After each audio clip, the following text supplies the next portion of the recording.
बिस्मिल्लाहिर्रहमानिर्रहीम, अस्सलाम वालेकुम। वीनस स्पोर्ट्स के साथ आपका मेज़बान शहजादा मोइन हाजिर है।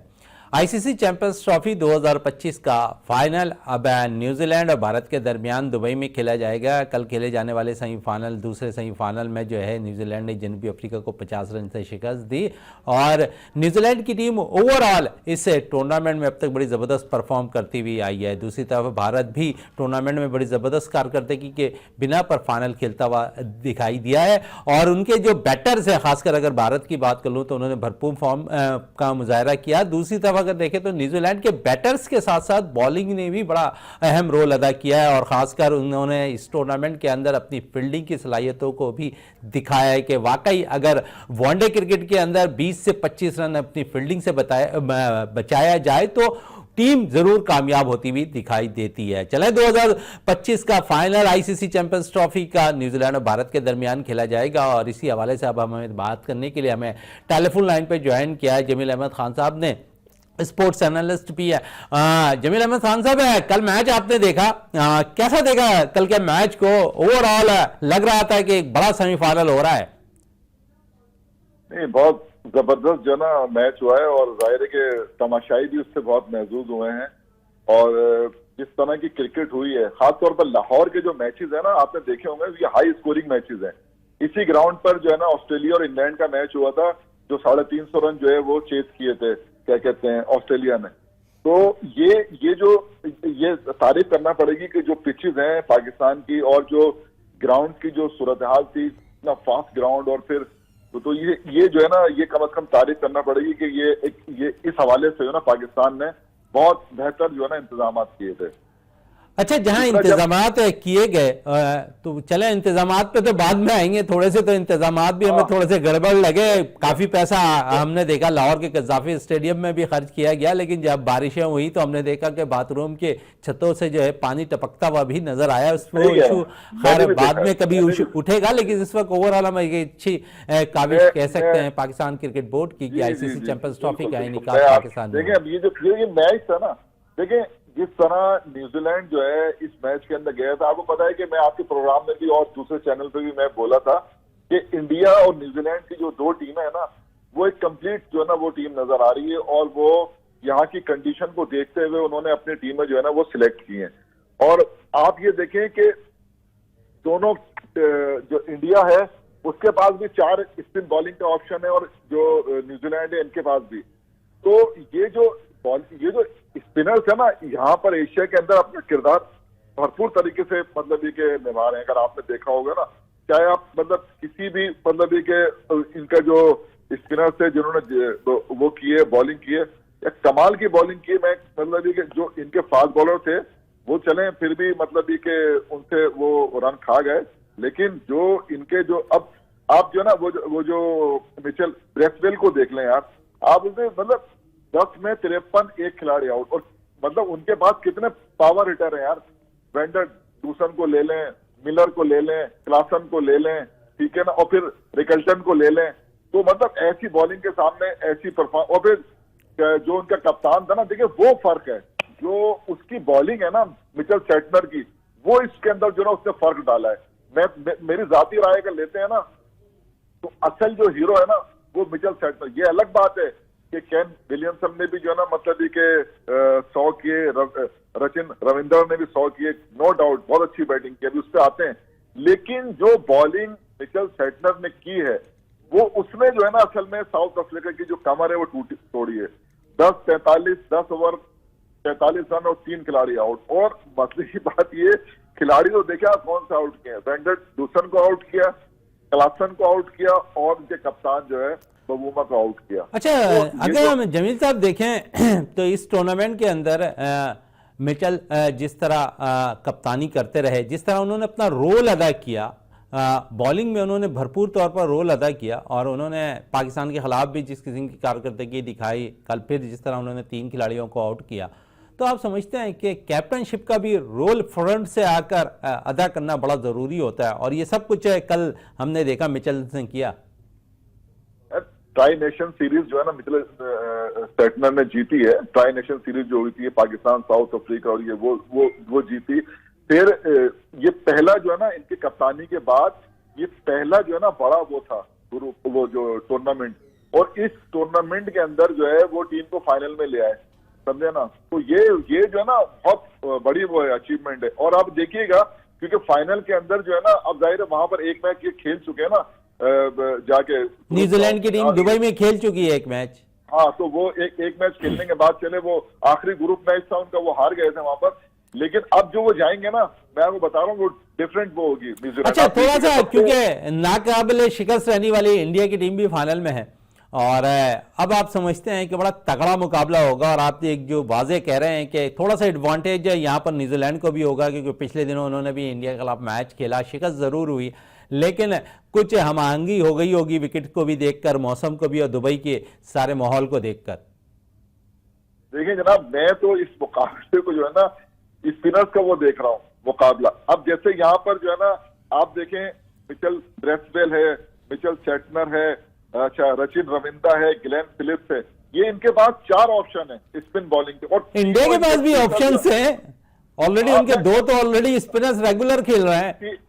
इसी तरह इंडिया के पास भी जो है ना ऑप्शन है, और उनके पास भी जो है चक्रवर्ती जो है वो एक ऐसा इजाफा हुआ है जिसने 2 मैचों में 7 खिलाड़ी आउट किए, और वो खतरा बन गया हर टीम के लिए, क्योंकि उसको रीड करना इतना आसान नहीं हो रहा, समझे ना। फिर अजय जडेजा है, अक्षत पटेल है, वो कुलदीप यादव है, 4 उनके पास भी हैं, और ऑलराउंडर इनके पास भी है, ऑलराउंडर उनके पास। अच्छा, बहुत तगड़ा मुकाबला।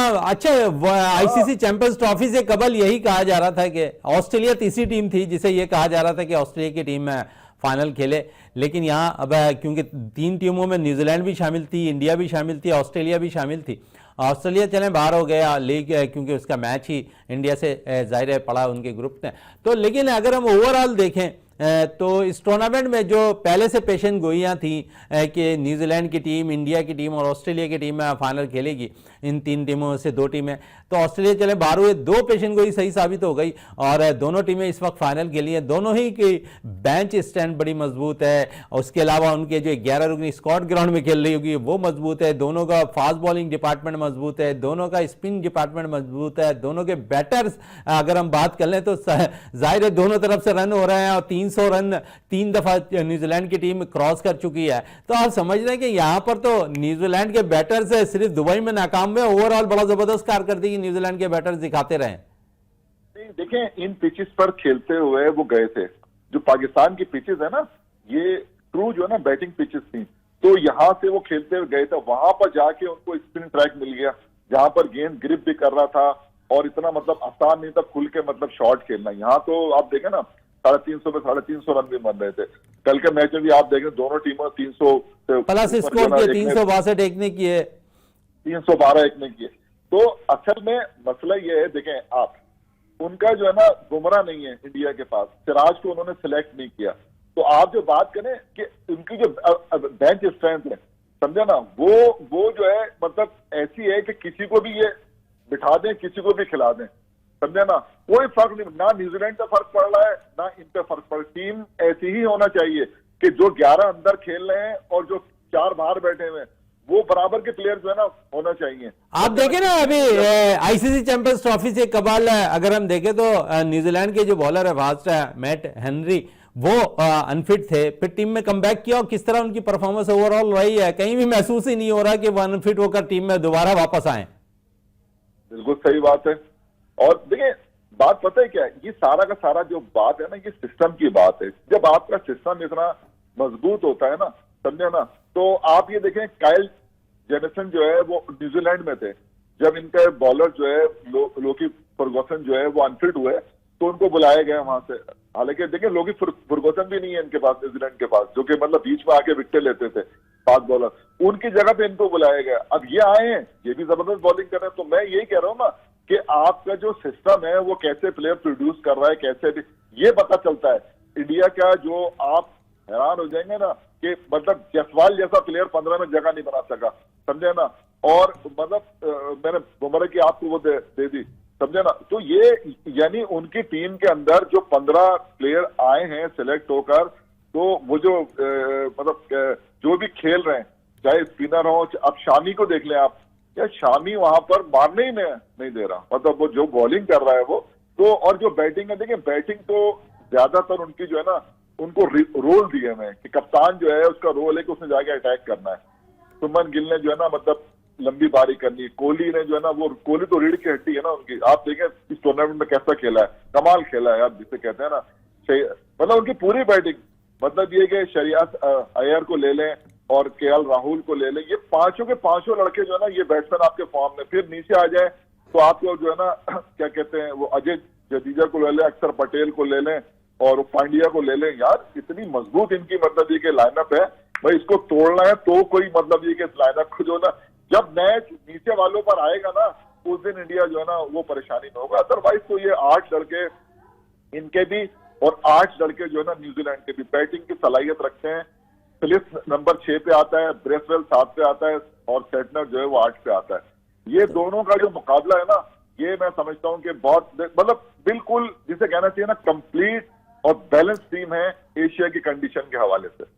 चलें, एशिया की कंडीशन के हवाले से बैलेंस टीम है इंडिया की भी और पाकिस्तान न्यूजीलैंड की भी, और न्यूजीलैंड ने परफॉर्म किया है इसलिए हम उसे ज़्यादा अप्रिशिएट इसलिए करेंगे कि जिस कंडीशन में वो यहाँ पर आकर एडजस्ट हुए, उनके प्लेयर ने जिस तरह परफॉर्म किया।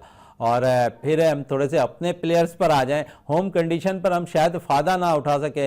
यहाँ आप कह रहे हैं कि उनके जितने भी फास्ट बॉलर थे उन्होंने फ़ायदा उठाया है, यहाँ पर न्यूजीलैंड के स्पिनर्स ने रोल अदा किया, अपनी टीम को जब ज़रूरत पड़ी विकेट हासिल किया।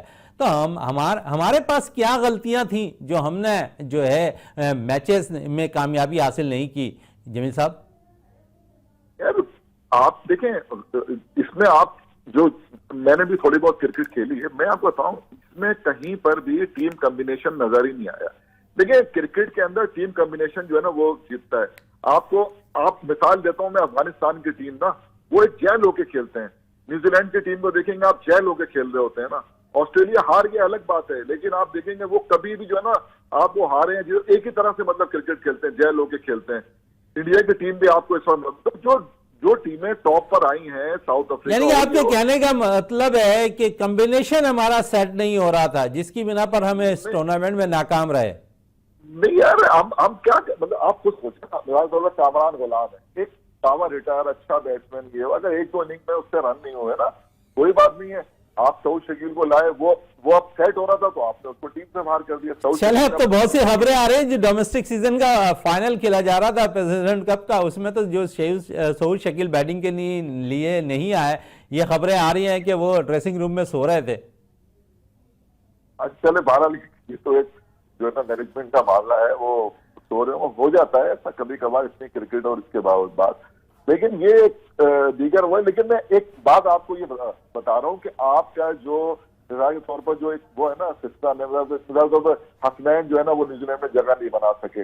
आप मुझे बताएं आमिर जमाल का है ऑलराउंडर जिसपे इतना इन्वेस्ट किया है पाकिस्तान ने, वो नहीं है टीम का हिस्सा। खुर्रम शहजाद नहीं है, खुर्रम शहजाद नहीं है, और भी बच्चे हैं जो मतलब ये कि जिन्होंने अच्छा। अच्छा चले, ये तो वो बच्चे हैं जिनको हम देख चुके हैं। अभी प्रेसिडेंट कप का फाइनल खेला जा रहा है, जिस बॉलर्स और बैटर्स ने सेंचुरी भी स्कोर की, 5 खिलाड़ियों को भी आउट किया, हैट्रिक भी की। मोहम्मद शहजाद है प्रेसिडेंट कप के अंदर अब तक वो 3 सेंचुरी स्कोर कर चुके हैं और फाइनल में भी 5 खिलाड़ियों को आउट कर चुके हैं। आप समझते एक अच्छा इजाफा नजर आ रहा है। सिलेक्टर्स को निगाहें रखनी चाहिए इस फास्ट बॉलर ऑलराउंडर पर। देखिए मैं बताऊं, प्लेयर जब बनता है जब उसको रगड़ा लगता है। याद रखिएगा 2-3 सीजन खेल के जो लड़का कंटिन्यू परफॉर्म कर रहा हो ना उसको लेके आना चाहिए। हम लोग कच्चा तोड़ के ले आते हैं जिसकी वजह से जो ना ये प्रॉब्लम आती है कि फिर डोमेस्टिक का जो है ना उसको इतना वो नहीं होता और वो जो है ना मतलब फेल हो जाता है। अब हमारी जो डोमेस्टिक क्रिकेट है उसको उसकी भी बेहतरी की जरूरत है। उसके अंदर अगर बेहतरी लाएंगे, जो पहले डोमेस्टिक होती थी, मैं तो चूंकि एक अरसे से अरसा दराज हो गया, बहुत 40-45 साल से ज्यादा का जो मैं फॉलो कर रहा हूँ, तो ये जो क्रिकेट जो होती थी पहले, पैटर्न ट्रॉफी होती थी, पैटर्न ट्रॉफी सारे टॉप के डिपार्टमेंट खेलते थे, PIA, नेशनल बैंक, वाडा और क्या कहते हैं KRL, तो मतलब ये हबीब बैंक, UBL, मतलब ऐसे। और इसमें हर टीम में इतने टॉप के प्लेयर होते थे यार, और सब खेलते थे डोमेस्टिक। सबसे बड़ी बात है फिर वही लड़के जब वो पैटर्न ट्रॉफी खत्म होती थी तो कायद-ए-आज़म ट्रॉफी शुरू होती थी। कायद-ए-आज़म ट्रॉफी में 4 से 5 प्लेयर जो है जो टॉप परफॉर्मर होते थे अपने डिपार्टमेंट से, वो अपने अपने जो है ना एसोसिएशन में जाके खेलते थे और 6-7 लड़के 8 लड़के एसोसिएशन के हुए 3-4 लड़के ये मिलके एक अच्छा कॉम्बिनेशन बनता था, एक मुकाबले का रुझान।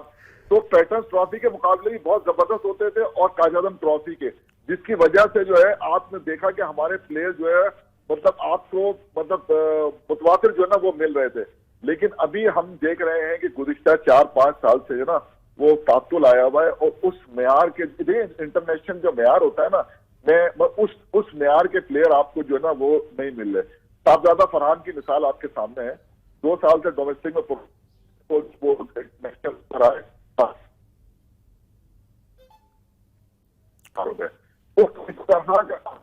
अपना जो डोमेस्टिक जो स्ट्रक्चर है उसको उसमें थोड़ी बेहतरी लाने की जरूरत है। और जो जाहिर है बहुत सारे डिपार्टमेंट जो है उन्होंने अपनी टीमें ही नहीं की और मेरे ख्याल में 8 डिपार्टमेंट जो है वो खेल रहे हैं। इसके अंदर अगर इजाफा हो और अच्छे डिपार्टमेंट दोबारा, जैसे नेशनल बैंक था, यूबीएल था, हबीब बैंक था, पीआईए था, ये इनके डिपार्टमेंट खुले और लड़कों को वो मिले, जॉब्स मिले उसके अंदर और वो रेगुलर क्रिकेट खेलें। तो एक तो ये कि ये जो हमारा जो इससे जो वो आएंगे प्लेयर, वो जाहिर है मंच कर आएंगे। उस जो प्लेयर आता था वो 2 साल 3 साल रगड़ा लगा के परफॉर्म करके 1000 रन करता था 3 सीजन में, तो वो टीम में आता था और फिर लंबा खेलता था। ये आपके सामने सारी मिसालें मौजूद है। मोहम्मद यूसुफ है, इंजमाम है, यूनुस खान है, यूनुस खान है, मतलब ये ऐसे जो देखिए बाबर आजम के सिस्टम से आया है। मैं बताऊं सारी क्रिकेट खेल के अंडर 19, उससे पहले 15, 16, 19, ये जो भी लड़का सिस्टम, सरफराज भी तमाम क्रिकेट खेलते हुए आए थे। सरफराज तो मेरे सामने की बात है ना।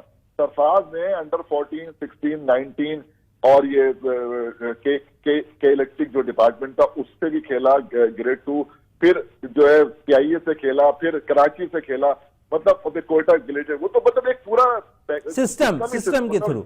उससे अच्छी मिसाल तो कोई है ही नहीं ना सिस्टम की, कि वो सिस्टम से आया और फिर वो ऐसा था कि वो शुरू से कप्तान था, ये नहीं कि वो आगे, वो उसकी तरबियत थी कप्तानी की। देखिए ना उसका रिजल्ट हमें मिला कि हमने 11 T20 सीरीज हमने जीती, अंडर 19 में वर्ल्ड कप जीता, चैंपियंस ट्रॉफी 2017 में जीती, वर्ल्ड कप जीता सरफराज की क़यादत में, फिर 11 को जीती, 33 में से 29 मैच जीते, टीम को नंबर 1 किया उसने ये T20 के अंदर। तो एक चीज नहीं है, बहुत सारे कारनामे सरफराज के। तो लेकिन ऐसे प्लेयर्स को हम इतनी जल्दी साइडलाइन कर देते हैं कि समझ से बालातर नजर आता है। चलें दूसरी तरफ थोड़ा सा आ जाते हैं। अब आकिब जावेद पे भी इल्जामात की बरसात होती हुई दिखाई दे रही है और रेड बॉल के जो कोच थे हमारे साहबका जैसन गिलेप्सी, उन्होंने भी इल्ज़ाम आयद कर दिया है सरफराज पे, यहाँ पर जो है आकिब जावेद पे। आकिब जावेद के हवाले से वो कह रहे थे कि जब वो सिलेक्टर्स बने तो उसके बाद उन्होंने कंपेन एक चलानी शुरू कर दी उनके खिलाफ है।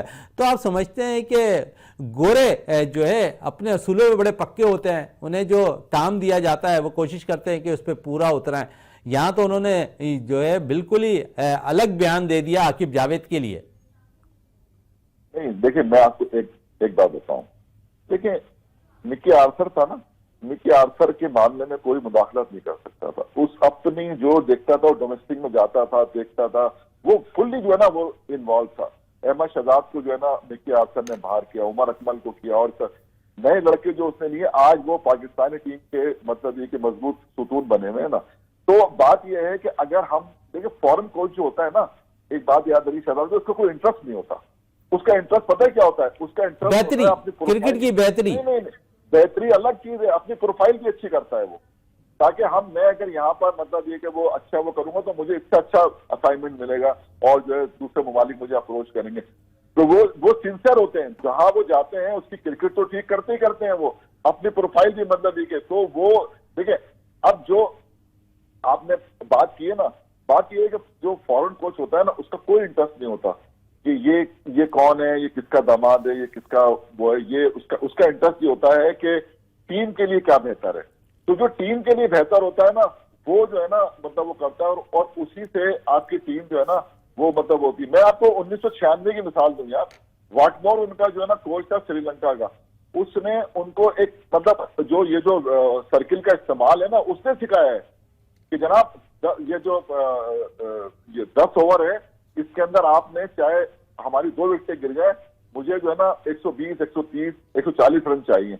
और कालू वेदन्ना और जय सूर्या वो ओपनर थे, वो जाते थे और शुरू हो जाते थे।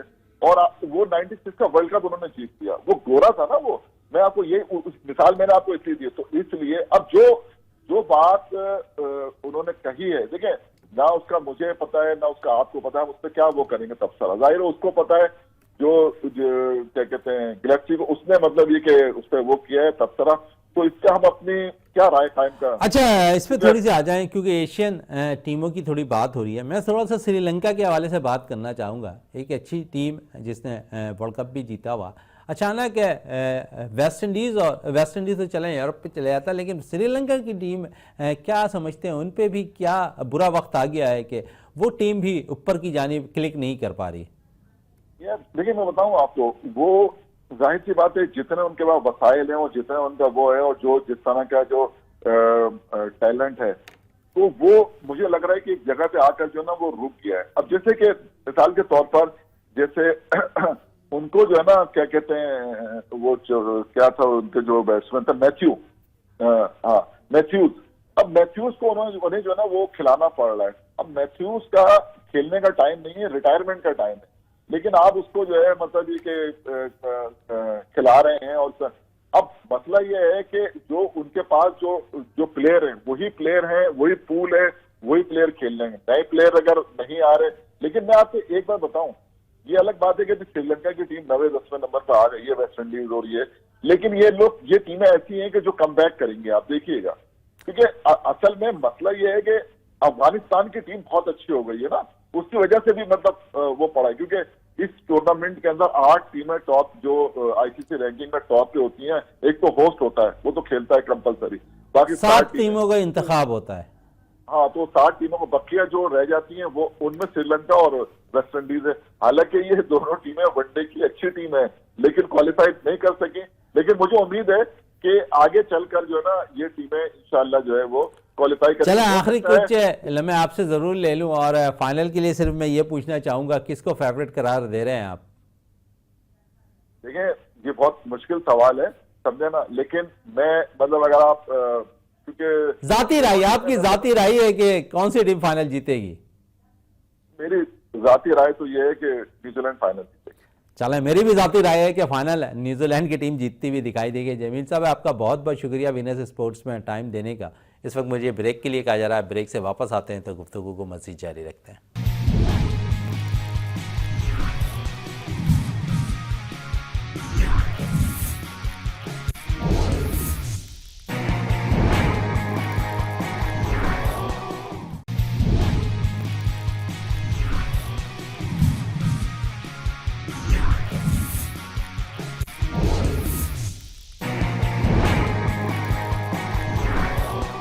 बिल्कुल, वक्फे से कबल हमारे साथ थे जमील अहमद खान साहब, स्पोर्ट्स एनालिस्ट, और अब हमें टेलीफोन लाइन पे ज्वाइन कर लिया है यहाँ पर इकबाल मेमन साहब ने। उनसे गुफ्तगू रहेगी कल का मैच के हवाले से, जो सेमीफाइनल मैच खेला गया जनूबी अफ्रीका और न्यूजीलैंड के खिलाफ है, उस पर बात रहेगी। और साथ साथ क्योंकि हमें आईसीसी चैंपियंस ट्रॉफी 2025 को स्पोर्ट्स शो जो इस वक्त मैं कर रहा हूँ विनर्स स्पोर्ट्स पर, इसको स्पॉन्सर किया है Civil Line Youth Cricket Foundation ने, और बड़ी ज़बरदस्त कारकर्दगी इनकी जारी है। और ख़ासकर ये ग्रास रूट लेवल पर अपने बच्चों को प्रमोट कर रहे हैं, वो बच्चे जो पाकिस्तान के लिए मुस्तकबिल में पाकिस्तान को रिप्रेजेंट कर सके क्रिकेट में।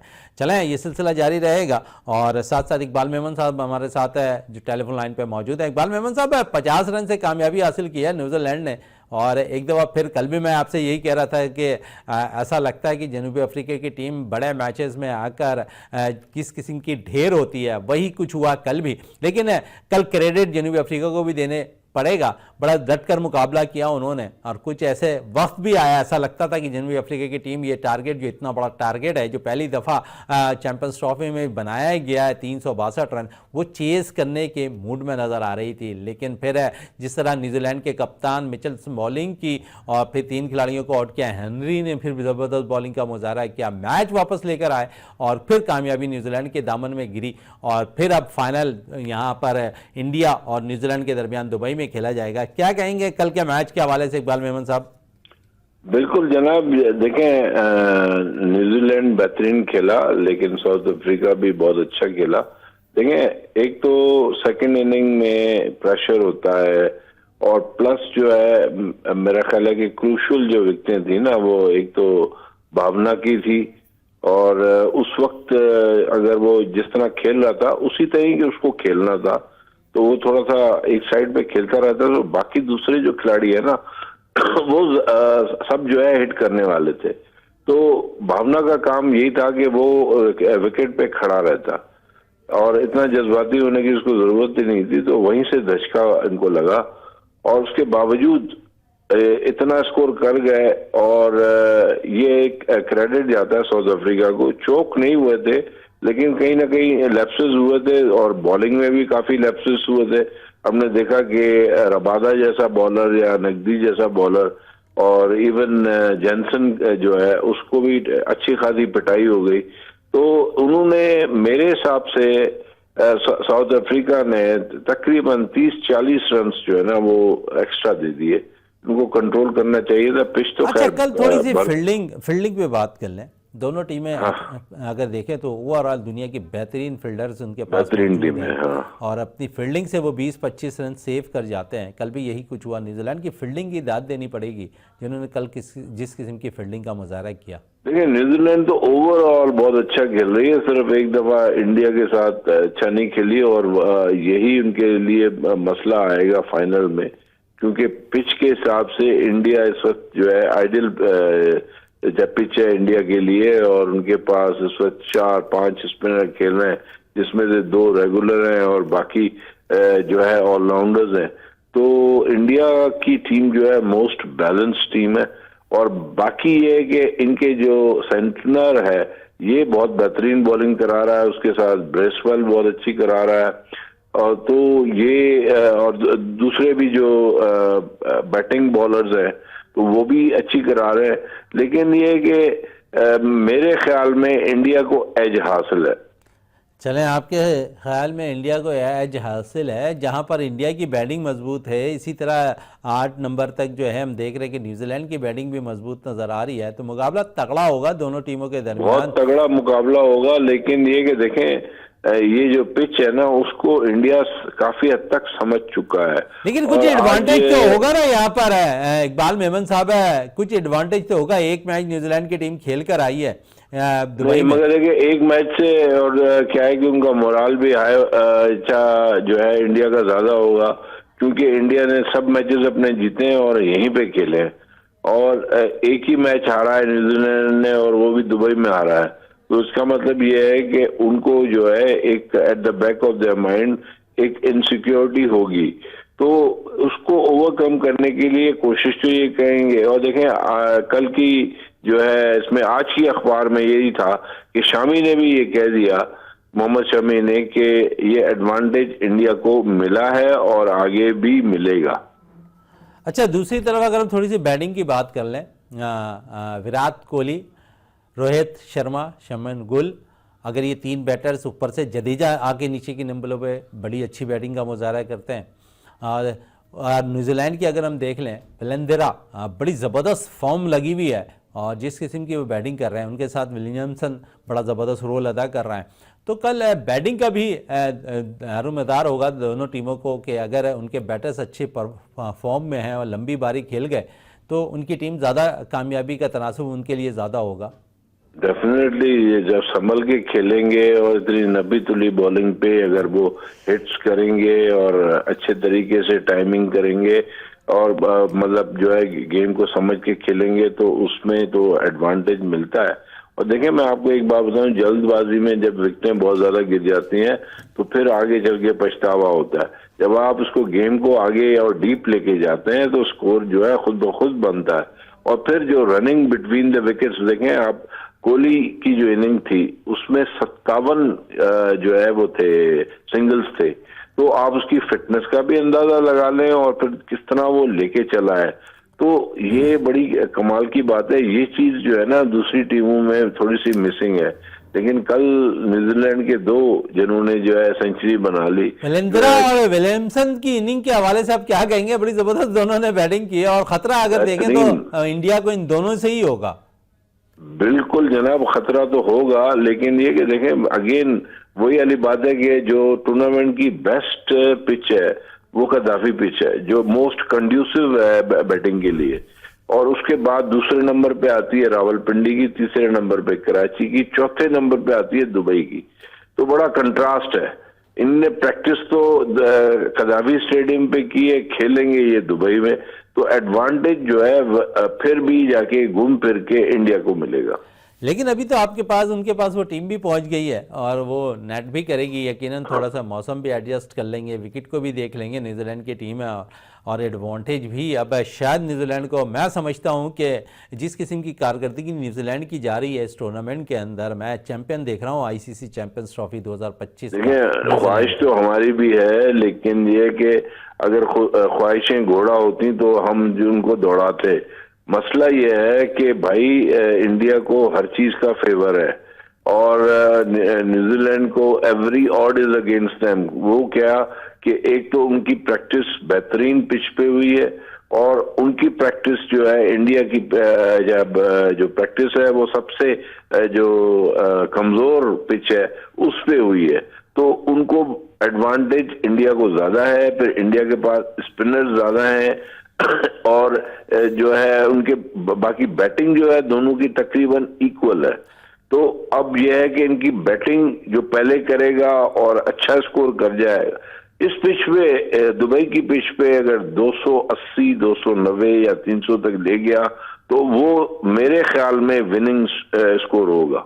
चलें, विनिंग स्कोर होगा आप कह रहे हैं। और साथ साथ थोड़ी सी बात कर लें, क्योंकि आज ही नेशनल गेम्स के हवाले से प्रेस कॉन्फ्रेंस हुई है और नेशनल गेम्स का इनेकाद सिंध के अंदर होगा कराची में, और अब्दुल सत्तार हॉकी स्टेडियम में इसकी इफ्तिताई तकरीब मुनक्किद की जाएगी। सरदार बख्श महर जो स्पोर्ट्स मिनिस्टर हैं सिंध के, उन्होंने आज बाकायदा प्रेस कॉन्फ्रेंस की। उनका कहना था कि 21 वेन्यूज़ पर जो है ये इवेंट मुनक्किद किया जाएगा और 1 मई से 9 मई तक ये इवेंट कराची में मुनक्किद होंगे। 21 वेन्यूज़ हैं और सदर पाकिस्तान और वज़ीर आज़म इस इवेंट का अभी इफ्तिताह भी करेंगे और क्लोजिंग भी करेंगे और इस मुकाबले के अंदर 34 खेलों के मुकाबले मुनक्किद होंगे। एक तवील अरसे के बाद इकबाल मेमन साहब है नेशनल गेम्स का इनेकाद सिंध में हो रहा है। 2007 में लास्ट हुआ था और उसके बाद अब होने जा रहा है। तो क्या कहेंगे इस नेशनल गेम्स के हवाले से?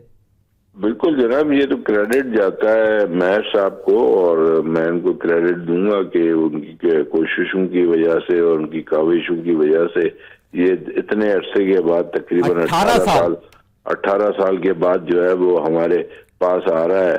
तो ये बहुत बड़ी जो है इनके ऊपर क्रेडिट जाता है और उनको बहुत बहुत मुबारकबाद हमारी तरफ से भी और वीनस टीवी की तरफ से भी कि भाई ये अगर यहाँ पे हो जाता है और एग्जीक्यूट हो जाता है जैसे प्लान किया है, तो मैं समझता हूँ कि ये क्रेडिट है और फिर अपॉर्चुनिटी है उन प्लेयर्स की जो अपने मुख्तलिफ गेम्स में जो है बेमिसाल कामयाबी हासिल कर रहे हैं और अब उनको एक बड़े प्लेटफॉर्म पे कामयाबी हासिल करने का मौका मिल रहा है। तो मैं समझता हूँ कि ये क्रेडिट है पाकिस्तान गवर्नमेंट को भी और सिंध गवर्नमेंट को भी कि वो यहाँ पे लेके आए हैं पाकिस्तान लेवल का गेम। तो ये अगेन मैं ये कहूँगा 34 गेमें हो रही हैं, अपॉर्चुनिटी है हर अच्छा बच्चे के लिए या खिलाड़ी के लिए जो अपने अपने गेम्स में एक निखार लेके आएंगे और एक जो कॉम्पिटिटिव एनवायरनमेंट है उसमें जो है भरपूर तरीके से हिस्सा लेंगे, तो फिर वो एक नई लेवल के लिए तैयार हो जाएंगे जो इंटरनेशनल लेवल है। तो मैं समझता हूँ कि ये हम सब की तरफ से मुबारकबाद है महर साहब को भी और जो स्पोर्ट्स में अब्दुल हलीम लाशारी साहब और अब्दुल हलीम लाशारी साहब जिन्होंने ये एफर्ट किया है। तो मैं समझता हूँ कि ये बहुत बड़ी कामयाबी है इनकी कि ये यहाँ पे करवा रहे हैं और ये समझते हैं कि इनके पास इतनी कैपेसिटी है, कैपेबिलिटी है, एबिलिटी है कि ये इसको जो है अच्छे तरीके से यहाँ पे ये टूर्नामेंट हो जाए। बड़ी जबरदस्त बात कही है इकबाल मेमन साहब, आपका बहुत बहुत शुक्रिया वीनस स्पोर्ट्स में टाइम देने का। और हम नेशनल गेम्स के हवाले से भी बात कर रहे थे और जिस तरह नेशनल गेम्स का इनेकाद 18 साल के बाद कराची में होगा, 21 मुख्तलिफ मकामात पर जो है इस पे मैचेस खेले जाएंगे और हम देखेंगे कि जो 34 खेलों के मुकाबले हैं वो एक दफ़ा फिर जन्नत बनेंगे शहर कायद के अंदर और यहाँ पर उनको पज़राई मिलेंगी। वो खिलाड़ी जो मुल्क भर से आएंगे इस नेशनल गेम्स के अंदर अपना रोल अदा करेंगे, अपने शहर के लिए जो है टाइटल जीतने की भरपूर तौर पर कोशिश करेंगे। इसी के साथ अपने मेज़बान शहज़ादा मोइन को इजाज़त दें। पाकिस्तान जिंदाबाद।